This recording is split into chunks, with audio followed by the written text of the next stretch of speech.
The cantina on Sanctum 7 was loud that night. Soldiers from 6 different species sat around tables, drinks in hand, voices rising and falling as they told stories. The air smelled like a mix of different alcohols and the strange foods each species preferred. Commander Daewon Park sat at a corner table with his aide, Lieutenant Ji-woo Kim watching the others celebrate. They had just finished 3 weeks of joint training exercises. Tomorrow, they would receive their mission briefing for a real operation. Tonight was for relaxation, for building bonds between soldiers who came from different worlds. At the center table, Wing Leader Threxus stood up. His feathers ruffled with excitement as he spread his wings slightly. The Krell were bird-like creatures, proud and fierce. Threxus was one of their best pilots. "Let me tell you about the Battle of Crimson Sky," Threxus announced. His voice carried across the room. "My grandfather flew against the Void Raiders with nothing but solar winds and his own courage. For 3 days he fought without landing, without food, without rest. He destroyed 40 enemy ships before his wings finally gave out." The other aliens cheered and banged their fists on tables. It was a good story, one they had heard before but never tired of hearing. Battlemaster Norvax stood next. He was massive, his reptilian scales gleaming under the lights. The Sorvik were ancient warriors, respected throughout the galaxy for their tactical minds. "In the War of Red Stones," Norvax said in his deep, rumbling voice, "my ancestor General Vormak held the gates of Terminus for 1 full cycle. 10,000 enemies came against his force of 500. When the battle ended, only 50 Sorvek remained standing, but not one enemy passed through those gates." More cheers erupted. Ji-woo leaned toward Daewon. "Should we share something too, sir?" Daewon shook his head slightly. Not yet. But the other soldiers had noticed the quiet humans in the corner. A young Krell officer, his feathers still bright with youth, called out to them, "What about humans? You must have great warriors in your history too." Ji-woo looked at Daewon. He gave her a small nod. She stood up, looking uncomfortable with all the attention.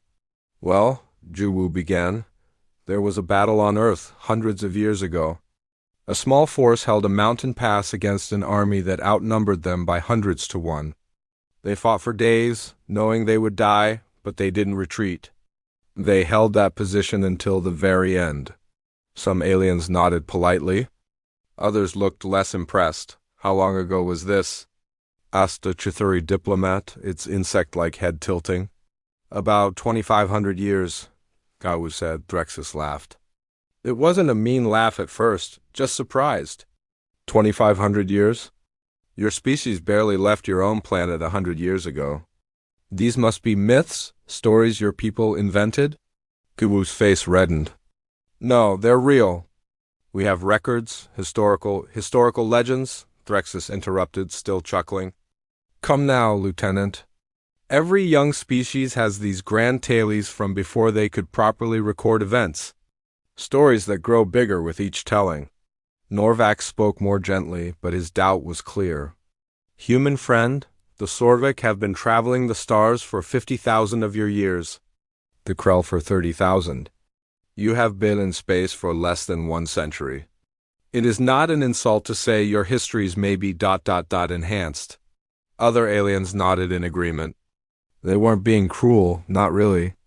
To them, humans were children in the galaxy, a species so new that they barely understood how things worked.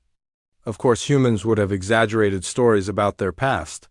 "We have another story," Ji-woo tried again, her voice stronger now. "There was a war on Earth where a single unit of soldiers held a position for months. They were surrounded, cut off from supplies, but they refused to surrender. When relief finally came, months? A Chithuri officer clicked its mandibles in their version of a laugh. "Forgive me, but that is impossible. No species can maintain combat effectiveness under siege for that long without resupply. The body needs food, water, medical supplies. This is not bravery, this is fantasy." More laughter rippled through the cantina. It wasn't harsh, but it was dismissive. The aliens had decided that humans, like all young species, told tall tales about their past. Threxus spread his wings wider, playing to the crowd now. Perhaps on Earth, a month is only a few days? Your planet has shorter cycles, yes? No, Jiwoo said, her fists clenched at her sides. A month is a month. 4 weeks. 30 days. Then these are fairy tales, Threxus said with certainty. Beautiful stories, perhaps, but not real. Your species has been in space for barely a century. What could you possibly know of true warfare? Of real sacrifice? No offense, Lieutenant, but humans are soft. You come from a garden world with gentle seasons and easy prey. You have not been forged in the fires that made the rest of us. The cantina grew quieter. The other aliens seemed less amused now, noticing that Jiwoo looked upset. But none of them disagreed with Threxus. From their perspective, he was simply stating obvious facts. Day One had been silent through all of this, his face calm but his jaw tight. He took a slow sip of his drink. His eyes were dark, unreadable. Sir, Jiwoo said quietly, sitting back down. We should just leave it. No, Day One said. His voice was quiet, but something in it made several nearby aliens turn their heads. He stood up slowly. The movement was casual, relaxed, but every eye in the cantina found him. There was something about the way he stood, about the weight in his posture, that commanded attention. Wing Leader Threxus, Day One said calmly. You asked what humans could know of true warfare. No disrespect intended, Commander, Threxus said, though his tone suggested he didn't really care if disrespect was taken. But your species is young? Admitting this is not weakness. Day One walked slowly to the center of the room. Every soldier watched him now. The cantina was completely silent. You're right, Day One said. Humans are young in the stars. We've been traveling between worlds for less than one of your lifetimes, Norvax. The Sorvik nodded, appreciating the acknowledgement. But you asked the wrong question, Day One continued. His voice remained calm, almost conversational, but there was something cold beneath it. You shouldn't ask what we know of warfare. You should ask why we don't talk about it. Threxus tilted his head, confused. What do you mean? Day One looked around the room, meeting the eyes of alien after alien. Every species here achieved spaceflight after uniting your worlds. You reached the stars as united civilizations after your global wars ended. Is that correct? Several aliens nodded or made their species equivalent gesture of agreement. Humans achieved spaceflight, Day One said slowly, while we were still killing each other. The silence in the cantina became heavy, uncomfortable. We reached for the stars, Day One continued, while fighting wars across our entire planet. We split atoms and built rockets while dropping bombs on our own cities. We walked on our moon while soldiers died in jungles on the other side of our world. Norvax's eyes narrowed. That seems inefficient? It was insane, Day One agreed. But that's what we are. That's what humans do. We don't wait for peace to reach for greatness. We do both at the same time. He let that sink in for a moment before speaking again. So when you mock our legends, when you laugh at our stories, I want you to understand something. His voice grew quieter, forcing everyone to lean in to hear. Those stories Lieutenant Kim told you, they're not myths. They're not exaggerated. If anything, we make them smaller when we tell them because the truth is too horrible to share over drinks. Threxus's feathers had flattened against his body, a sign of uncertainty in his species. Would you like to know why we don't talk about our wars? Day One asked softly. No one answered. The cantina remained silent. Day One's expression didn't change, but his eyes held something that made even Battlemaster Norvax feel a chill. Because they scare us too. The briefing room was cold. Day One had requested it be opened after the uncomfortable silence in the cantina. About 20 officers followed him, curiosity overcoming their desire for sleep. Threxus came, his feathers still flat. Norvax walked beside him, his heavy steps echoing in the corridor. Jiwoo activated the room's display systems. You don't have to do this, sir, she whispered to Day One. Yes, he said quietly. I do. The officers settled into their seats. They were sober now, the drinks and laughter forgotten. Something about Day One's words in the cantina had unsettled them. They wanted to understand what he meant. Captain Hyunsik Choi entered last. His face carried scars that hadn't fully healed despite modern medicine. He nodded to Day One and stood against the back wall. Arms crossed, Day One stood at the front of the room, hands clasped behind his back. I'm going to show you some things from Earth's history. Some of you may find them disturbing, but you asked about our legends, so you deserve to see the truth. He nodded to Jiwoo. She brought up the first image. It showed a landscape of mud and craters. Broken trees stood like dead fingers reaching toward a gray sky. In the trenches, soldiers covered in dirt stared at the camera with hollow eyes. This was called the Great War, Day One said. It lasted 4 years. 20 million people died. The aliens shifted uncomfortably. 20 million was a significant number, even by galactic standards. How big was the territory being fought over? Norvax asked. It must have been your entire planet. No, Day One said. Mostly Europe. A single continent. About 2% of Earth's land surface. Shocked silence filled the room. A Chithari officer clicked its mandibles rapidly, a sign of distress. 2%. You fought for 4 years over 2% of your world? We fought over much less than that, actually, Day One said. Some battles were fought over a few kilometers of ground. Thousands died for patches of mud that had no strategic value at all. They would change the image. Now it showed mountains of empty shell casings, piled higher than a person could reach. In one battle, Day One continued, we fired over 1 million artillery shells in a single week. The sound could be heard in cities hundreds of kilometers away. The ground shook like an earthquake that never stopped. Madness, Threxus whispered. This is madness. Yes, Day One agreed. But we did it anyway. And this was just one war. 21 years later, we did it again, bigger. The next image made several aliens look away. It showed a city flattened completely, nothing but rubble and ash spreading to the horizon. In the center, a strange mushroom-shaped cloud rose into the sky. This weapon, Day One said, his voice flat and emotionless, destroyed an entire city in 1 second. 100,000 people died instantly. Another 100,000 died slowly over the next months. Norvax stood up from his seat. That weapon is forbidden. Coalition law bans planet killers. All species agreed. We used it before we knew you existed, Day One interrupted. Before we had coalition law. We used it on ourselves. The weight of those words fell over the room like a physical force. On yourselves?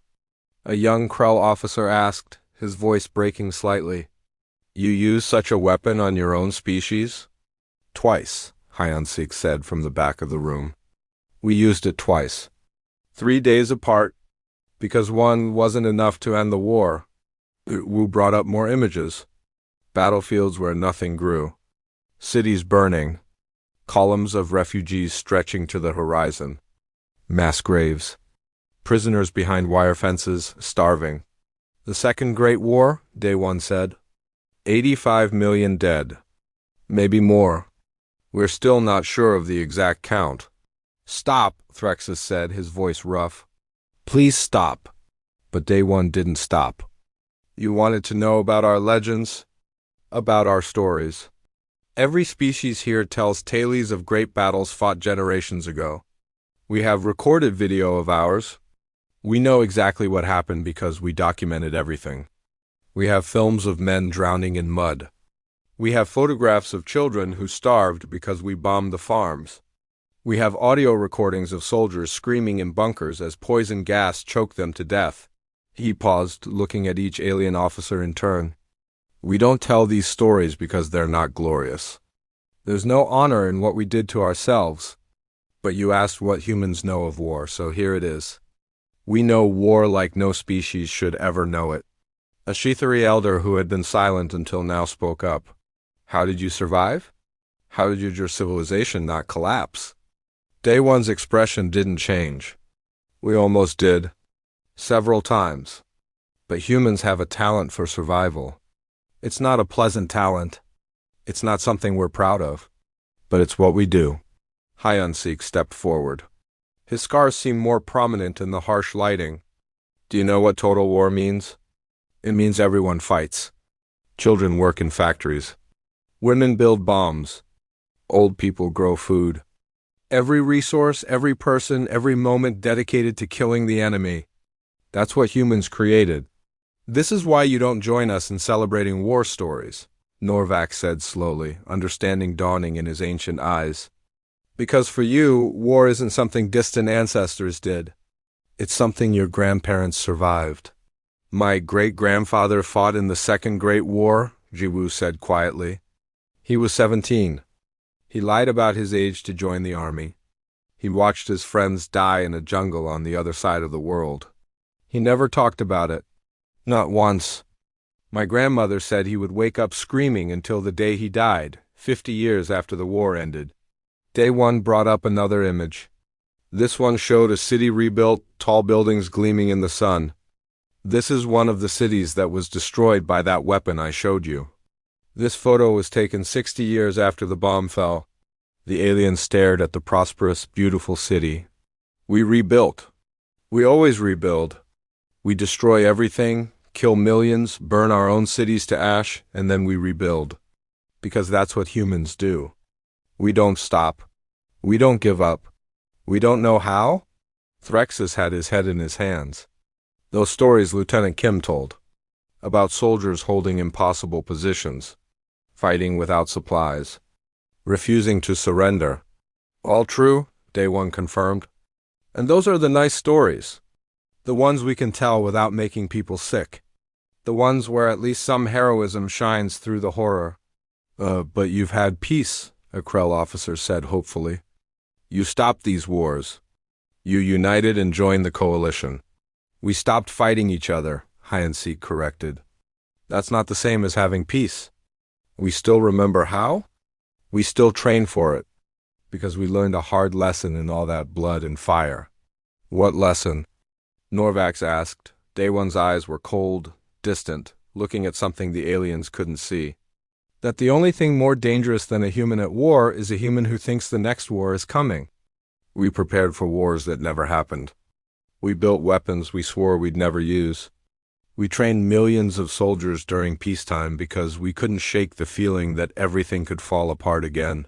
He walked to the window, looking out at the alien stars. When we met the coalition, when we learned we weren't alone in the universe, do you know what our first thought was? No one answered. We wondered if you'd make good allies, Day One said softly. Or if we'd have to fight you. That's the human condition. We look at everything through the lens of survival. Even friendship begins with the question, will this help us survive? The room was quiet for a long moment. Then Norvax spoke, his voice thoughtful. You achieved space travel while fighting yourselves? You split atoms while cities burned. You walked on your moon while your people died in jungles. Yes, Day One said. This explains much about your species, the old Sorvik continued. Your paranoia. Your weapons. The way you design ships with 10 backup systems for every critical function. You expect disaster because disaster is all you've known? We've had peace for decades now, Jiwoo said, but her voice lacked conviction. No, Threxus said, his voice hollow. You've had an absence of war. That's different from peace. You still remember. You still prepare. You're still waiting for it to start again. Day One turned back to face them. We don't talk about our legends because they're not legends to us. They're warnings. They're lessons written in blood. Every human child learns about these wars. We make sure they know what we did, what we're capable of, so maybe, just maybe, we won't do it again. Does it work? Asked the young Chithari. Hyansik's laugh was bitter. We haven't killed each other in 70 years. By human standards, that's a miracle. By your standards, that's probably just a good start. The meeting ended shortly after. The aliens filed out slowly, their earlier joy completely gone. They looked at the human officers differently now. Not with mockery, but with something closer to fear, or perhaps respect mixed with horror. Threxus stopped at the door. He turned back to Day One. I'm sorry. For the mockery. For the laughter? I didn't understand. Now you do, Day One said simply. When the room was empty except for the three humans, Jiwoo spoke. Did we do the right thing, sir? Showing them all that? Day One was quiet for a moment. They need to understand what they're fighting beside. Not because it makes us look good, because it keeps them safe. How does it keep them safe? She asked. Because now they know, Hyun-Sik answered. When things get bad, when the mission goes wrong, when everything falls apart, they'll know that humans have survived worse. And we'll do it again. The training grounds stretched across 2 kilometers of rough terrain. Dawn light painted the obstacles in shades of orange and red. Sergeant Bora Yoon stood at the edge of the course, checking her equipment one final time. Behind her, 20 human soldiers waited in formation. They looked tired. They had been running drills for 6 hours already. Across from them, about 50 alien soldiers watched with curiosity. After last night's revelations, word had spread through the base. Everyone wanted to see how humans trained. What made them so dangerous? Wing Leader Threxus stood with Battlemaster Norvax at the observation point. Neither had slept well. The images from the briefing room haunted them. Standard coalition training begins at first light and ends at mid-morning, Norvax said to the human liaison officer standing nearby. 4 hours of physical conditioning, then classroom instruction. Lieutenant Jiwoo nodded. Our soldiers started at midnight. They'll train until sunset. 18 hours? Threxus's feathers ruffled in surprise. That's excessive. Bodies need rest to build strength. We're not building strength, Jiwoo said. We're building endurance. There's a difference. Bora's voice cut across the field. All right, listen up. We're doing the full course today. 50 kilometers. Full combat load. No breaks except at checkpoints. One of the younger soldiers, a kid named Tae-min who couldn't be older than 20, allowed himself a small groan. Bora's eyes snapped to him. Something wrong? Private? No, Sergeant. Good, because this course is easy compared to real combat. In real combat, you don't get to complain. You don't get to be tired. You just keep moving. Bora turned to face the assembled alien observers. We're going to demonstrate a basic human endurance exercise. Feel free to watch, but stay out of the way. We won't slow down for spectators. She raised her hand, then dropped it sharply. The human soldiers started running dot at first. The aliens weren't impressed. Running was basic to all species. Even the Shithuri, with their insect-like bodies, could move quickly when needed, but as the minutes turned to hours, the aliens began to notice something strange. The humans didn't slow down. They maintained the same steady pace, kilometer after kilometer. Their breathing stayed even. Their formation never broke.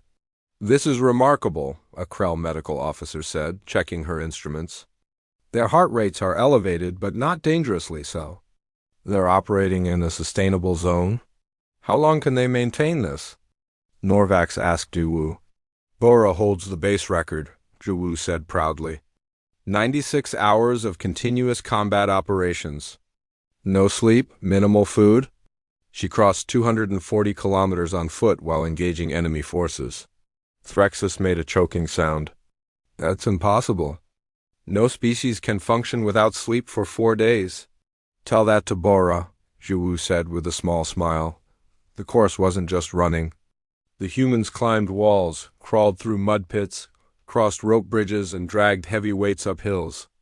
At each obstacle, the alien observers expected them to slow down, to show fatigue. They never did. Young Tae-min stumbled during a rope climb, his hands slipping. For a moment, it looked like he would fall. But he caught himself, resecured his grip, and continued upward. His face showed pain, but his movement showed determination. Why don't they quit? A Chithuri officer asked. That young one is clearly suffering. Jiwoo watched Tae-min reach the top of the rope. Because quitting isn't an option we teach.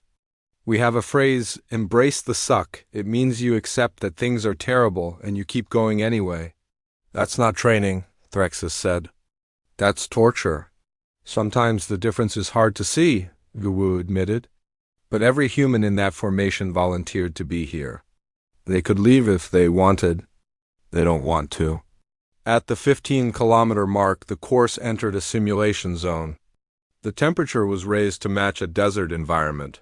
Heat shimmered off the ground in visible waves. "This is dangerous," the Krell medical officer protested.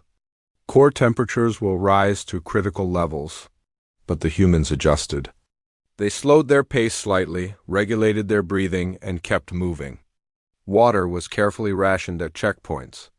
Not one soldier complained. Bora ran alongside her troops, calling out instructions.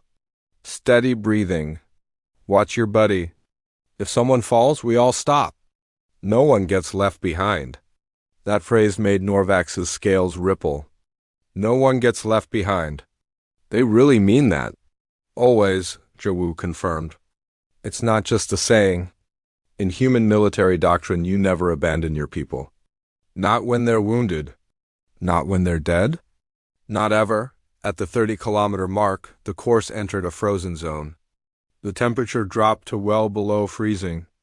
Ice coated every surface. The aliens watching from the climate-controlled observation booth shivered just looking at it. The humans didn't stop. They simply adjusted again. Their formation tightened to share body heat. They moved more carefully on the ice, but they kept the same pace. "How?" Threxus asked, his voice filled with genuine wonder. "How are they not dead?" "Human bodies are incredibly adaptable," Jawu explained. "We evolved on a planet with extreme climate variations. Our ancestors survived ice ages and heat waves. We learned to keep moving no matter what the environment threw at us. But it wasn't just physical adaptation. The aliens could see something else in the human soldiers.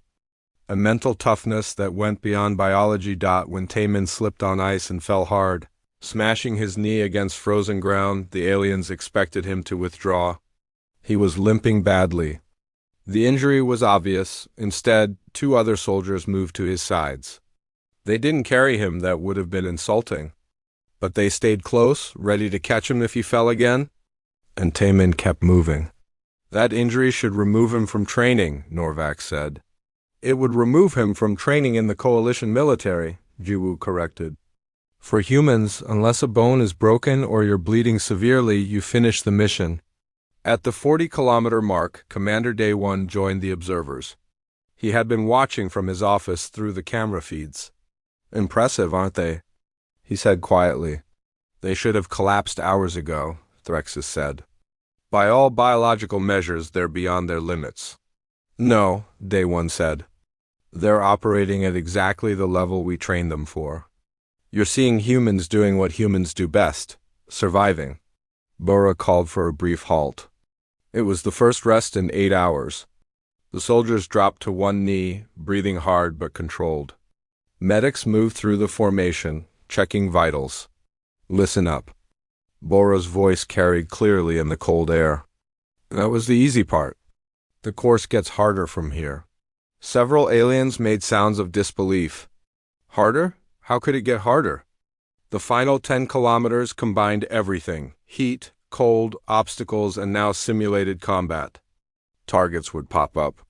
The soldiers would have to engage while maintaining their pace. "This is insane," Threxus muttered. "This is Tuesday," Day 1 said, when the humans entered the combat zone.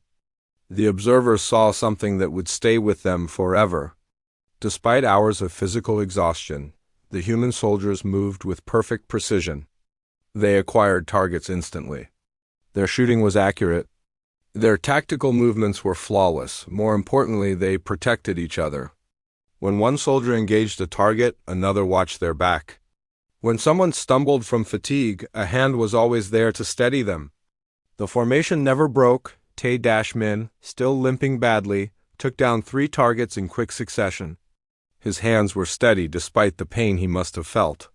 "That's not possible," the Krell medical officer said, checking her instruments again. "His pain levels should be inhibiting motor function." "Pain is just information," Captain Hyun-Sik said, appearing beside Day 1.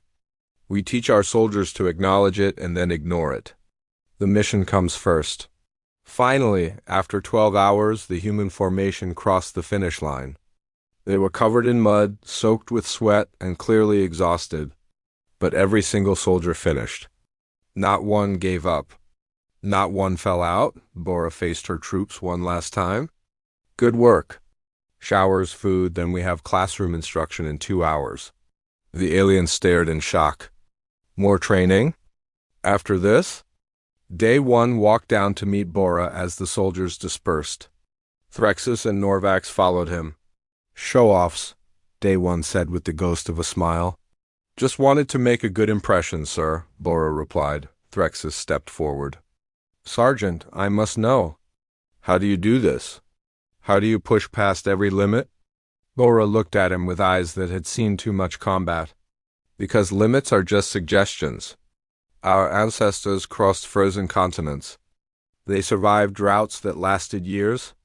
They climbed mountains and sailed oceans in wooden boats. We're made from them.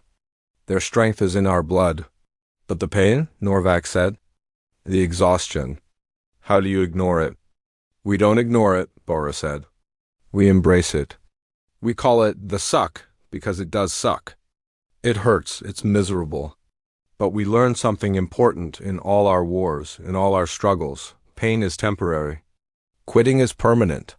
She looked back at her soldiers, who were helping each other toward the showers. Young Taemin was being supported by 2 others, but he was smiling despite his injured knee. See that kid? Bora pointed at Taemin. He wanted to quit at kilometer 20. I saw it in his eyes. But he didn't, because the soldiers beside him didn't. We keep each other going. That's the secret. It's not individual strength. It's collective stubbornness. The memorial hall was located in the oldest section of the base. Dr. Yan He Song led the group of alien officers through corridors that grew quieter with each step. The walls here were different from the rest of the facility, darker, more solemn. Small lights illuminated names carved into black stone. We don't usually bring visitors here, Yan He said softly. But Commander Day 1 insisted you see it. Elder Diplomat Corvus walked at the back of the group. The ancient Chithuri had lived for 400 human years. He had seen civilizations rise and fall. But something about this quiet corridor made him uneasy. The memorial hall's main door was simple, undecorated except for words carved above it in several languages. Threxus could read the coalition standard, those who gave everything. The door opened. The room beyond took everyone's breath away. It was massive, stretching upward for at least 10 stories. Every wall, from floor to ceiling, was covered in names. Millions of names. The lights were dim, respectful, making the carved letters seem to glow softly. What is this place? Norvax whispered. His voice echoed in the vast space. This is memory, Yun, he said. Every name on these walls is a human soldier who died in combat. Every single one. From the earliest recorded battles to yesterday's losses. Threxus's feathers went flat against his body. There are millions of names here. Tens of millions, Yan-He corrected. This hall contains the names of every documented combat death in human history. We're building additions as we speak. We keep finding new records, new names that were lost or forgotten. She walked to the nearest wall and placed her hand on it gently. These names from the ancient wars. Soldiers who fought with bronze swords. We barely know anything about them except their names and how they died. She moved along the wall. These are more recent. Here's the First Great War. Here's the Second. Here's the conflicts that followed. The aliens followed her, their eyes scanning the endless columns of names. Each name had a date beside it. Many had additional information: age, unit, location of death. Why? Corvus asked, his mandibles clicking slowly. Why do you keep all these names? My people believe the dead should be released, not held in memory. It is considered cruel to burden the living with the dead. It would be crueler to forget them, Iwu said quietly. She had joined the group, though she hadn't planned to. The memorial hall pulled at all humans who passed nearby. She walked to a specific section of wall, her fingers finding a name without hesitation. Private Kim Jin-ho, age 19. Died holding a bridge during the Rim Wars. That was my cousin. She touched the name gently, as if greeting an old friend. He saved 40 people by holding that bridge alone for 10 minutes. Just 10 minutes, but it was enough. Everyone downstream survived because he stood there and didn't run. You keep these names so you don't forget the sacrifices, Norvax said, understanding growing in his voice. Partly, Jan-He agreed. But there's more to it. Come, I'll show you. She led them deeper into the hall, to a section where the walls curved inward, creating a smaller, more intimate space. Here, the names were accompanied by images, old photographs, videos, personal belongings sealed behind glass. This is Sergeant Lee Da-Yun, Jan-He said, pointing to a photograph of a young woman in military uniform. She died in the Second Great War, age 22. She was a field medic who stayed with wounded soldiers during an artillery bombardment. She could have escaped. She chose to stay. Next to the photograph was a worn medical bag, its leather cracked with age. A journal sat beside it, open to the last entry. Her words, Jan-He said, reading from a translated plaque. If I leave, they die. It's that simple. I took an oath to help people. That oath doesn't end when things get dangerous. That's when it matters most. Phrexus felt something wet on his face. He was crying, though he didn't fully understand why. You preserve their voices. Their reasons. We preserve everything we can, Jan-He confirmed. Because these weren't just soldiers. They were people with families, dreams, fears. They were someone's child, someone's friend. They deserve to be remembered as whole people, not just names on a wall. She moved to another display. Private Park Min-ho, age 17. He lied about his age to enlist. Died on his first combat mission, but he carried 3 wounded soldiers to safety first. Another display. Captain Cho Sun-mi, age 35. Veteran of 4 campaigns. Shot down in her aircraft over enemy territory. Instead of ejecting to safety, she guided her crashing plane away from a civilian neighborhood. 200 lives saved. With each story, Jan-He's voice grew softer, more personal. These weren't just historical facts to her. They were family. How many stories do you know? Corvus asked. Every human soldier learns at least 100 of them during training, Day One said, entering the hall. Officers learn hundreds more. We study not just the tactics, but the people. We want to understand what made them stay when they could have run. What gave them courage when they had every reason to be afraid. He walked to a specific section of wall without needing to search. His fingers found a name immediately. Corporal Han Ji-woo. My grandmother's brother? Died at age 20. He was a radio operator in the Second Great War. His unit was overrun, but he stayed at his post broadcasting enemy positions until the artillery found him. Daewon's voice was steady, but his eyes were distant. I never met him. He died 40 years before I was born. But I know him.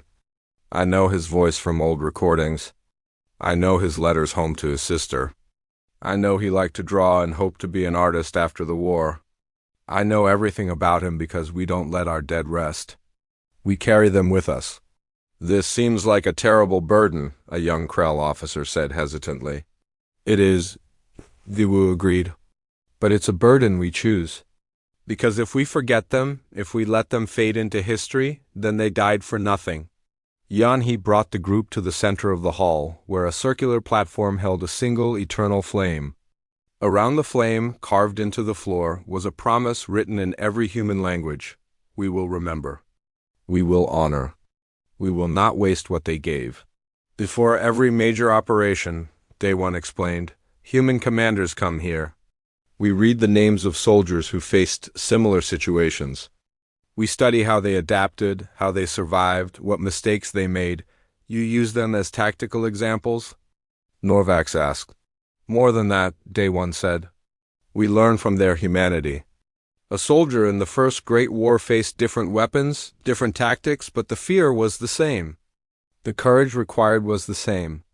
The choices they made to stand or run, to help or abandon, those are timeless.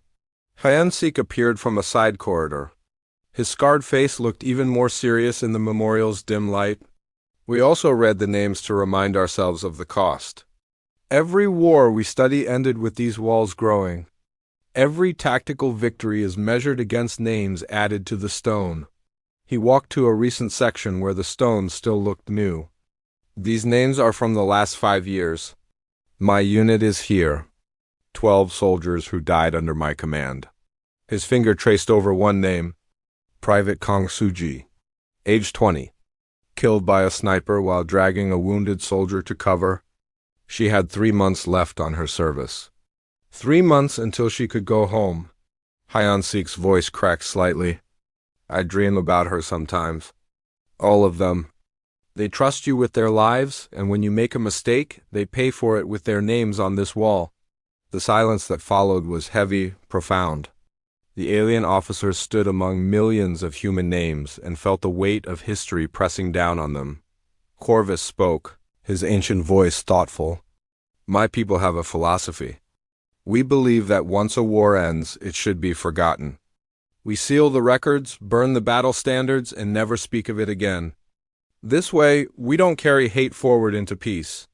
We tried that once, Yan-He said. After our first great war, we said never again. We made promises to forget the horror. We wanted to move on. What happened? Corvus asked, though he suspected he knew the answer.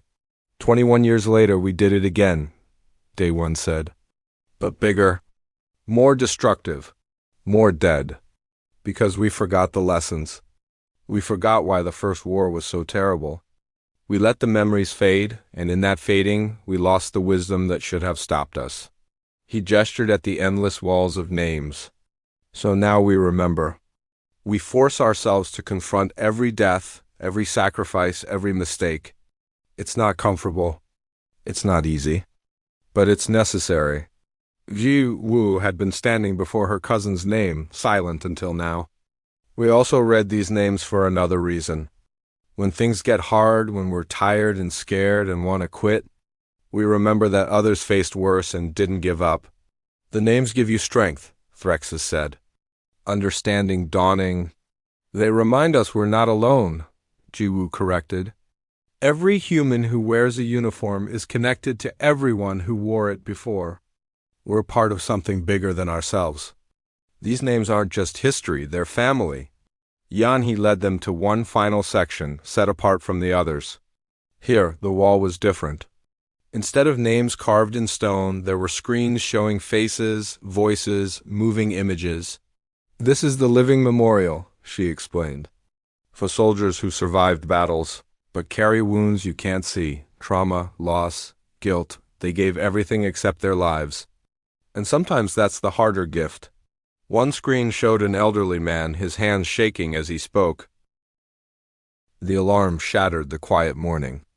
Its wailing echoed through every corridor of the base on Sanctum 7. Officers stumbled from their quarters, some still pulling on uniforms. The display screens flickered to life, showing the same terrifying message. Hostile force detected, estimated. Strength, 5,000. In the command center, chaos reigned. Coalition officers from 6 species shouted over each other, trying to coordinate a response. Threxus spread his wings in agitation, his feathers standing on end. Norvax's heavy fists pounded the tactical display, calculating impossible numbers. How did they get so close without detection? A Chithari intelligence officer demanded. They used the asteroid field as cover, someone answered. Pirates. A full coalition of raider clans. Commander Day One entered the command center, his uniform perfect despite the early hour. Lieutenant Ji Woo followed close behind, already pulling up data on her tablet. Status report, Day One said calmly. 5,000 hostiles. Confirmed, a Krell tactical officer reported, his voice shaking. They'll be in firing range within 30 minutes. We have 400 defenders, mixed species. Reinforcements? Day One asked. 3 hours out, minimum. The silence that followed was deafening. 3 hours. They needed to hold for 3 hours against an enemy that outnumbered them more than 10 to 1. Wing Leader Threxus turned to the coalition senior officer, a Sorvik general. Sir, we need to evacuate. Standard doctrine for this situation is to die. Day one interrupted quietly, every head turned toward him. Sir? Threxus's voice cracked. We can't hold against those numbers. It's mathematically impossible. Mathematics doesn't account for stubbornness, Day one said. He walked to the tactical display and studied the enemy formation. His eyes were cold, calculating. We have 400 soldiers and defensive positions. We have ammunition, supplies, and 3 hours until relief arrives. You're suggesting we fight? Norvax asked, disbelief evident in his voice. Commander, I respect your species' capabilities, but this is suicide. No, Day one said, looking up from the display. This is what humans train for. This is what all those stories, all those names on the wall prepared us for. He activated the base-wide communications. All personnel, this is Commander Park. We have hostile forces inbound. I'm implementing last stand protocol.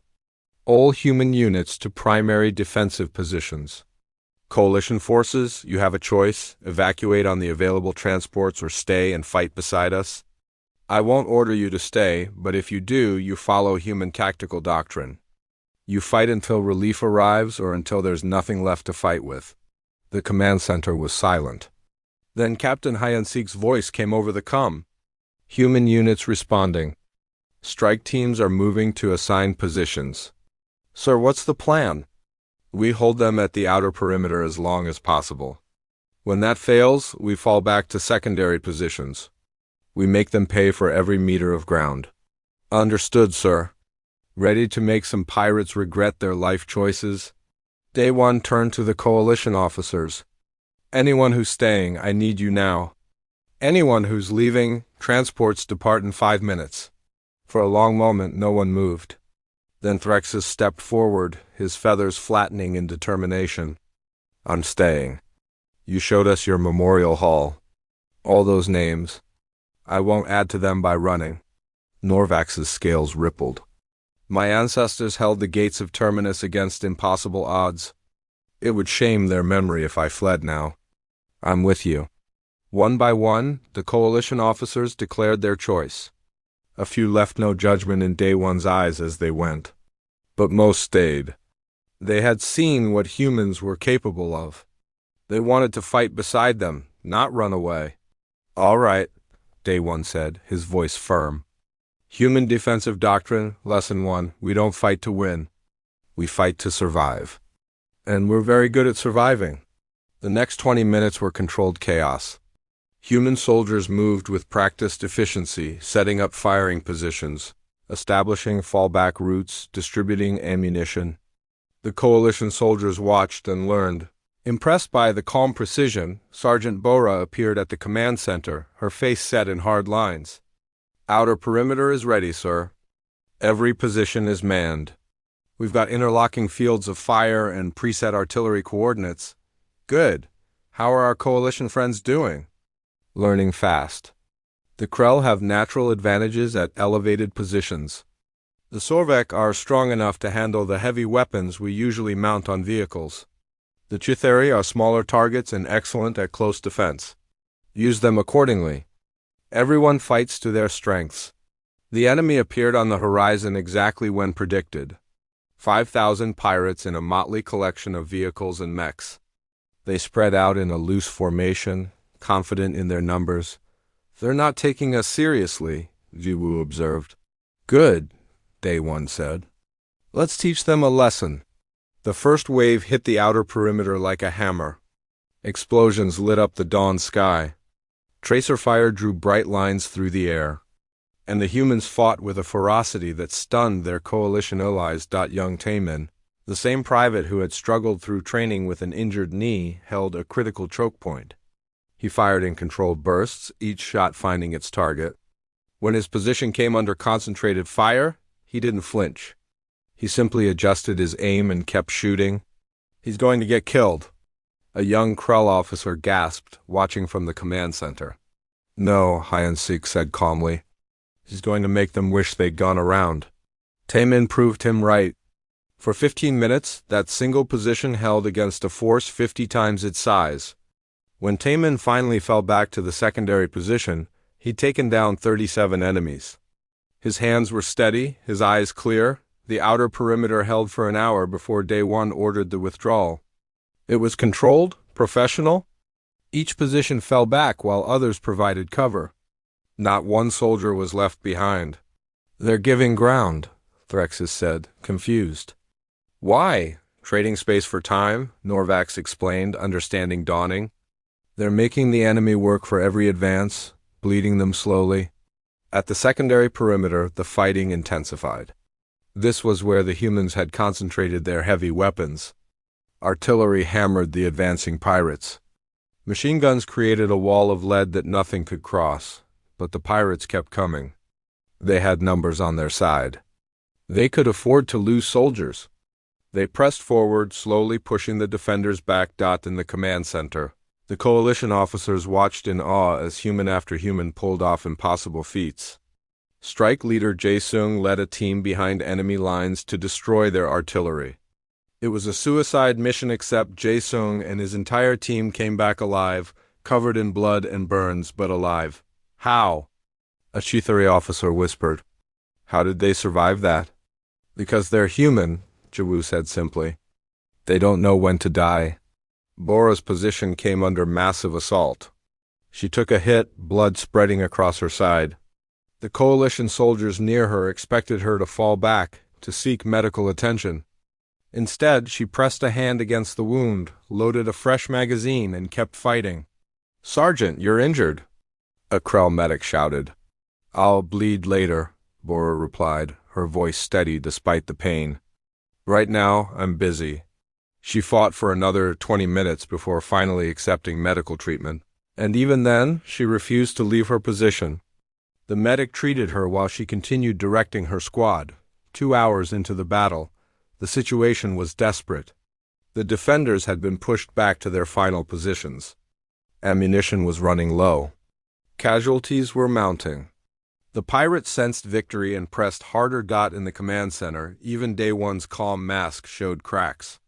They had held longer than anyone thought possible, but 3 hours might be too much. That's when Hyensik's voice came over the comm. "Sir, the enemy is slowing down." "What?"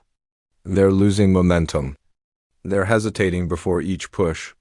I think we're breaking their morale." Day 1 pulled up the enemy channels. He could hear the pirate commanders trying to rally their forces, but there was fear in their voices. They had expected an easy victory. Instead, they'd run into a wall that wouldn't break. "Open a channel," Day 1 ordered. "Broadcast to all enemy forces." When the channel opened, he spoke clearly and calmly. "This is Commander Day 1 Park of the Coalition Defense Force. You've been fighting humans for 2 hours now. You've heard the stories about us, haven't you? The species that doesn't know when to die? The warriors who keep fighting long after they should have quit." He paused, letting his words sink in. "You're living those stories now. You thought you'd overwhelm us with numbers. Instead, you're bleeding against our walls. You've lost hundreds of soldiers. You'll lose hundreds more. And we're still here? We're still fighting. We'll still be fighting when our reinforcements arrive in 47 minutes. Another pause. You have a choice. Leave now and maybe survive. Or stay and become another story we tell about enemies who underestimated humans. Either way, we're not stopping. We're not running. We're human. This is what we do." The enemy formation wavered. Day 1 could see it on the tactical display units hesitating, formations breaking up. They were demoralized, terrified of the defenders who refused to die. Then, from the human positions, someone started singing. It was an old song from one of Earth's ancient wars. Other humans picked it up. The melody was somber, determined.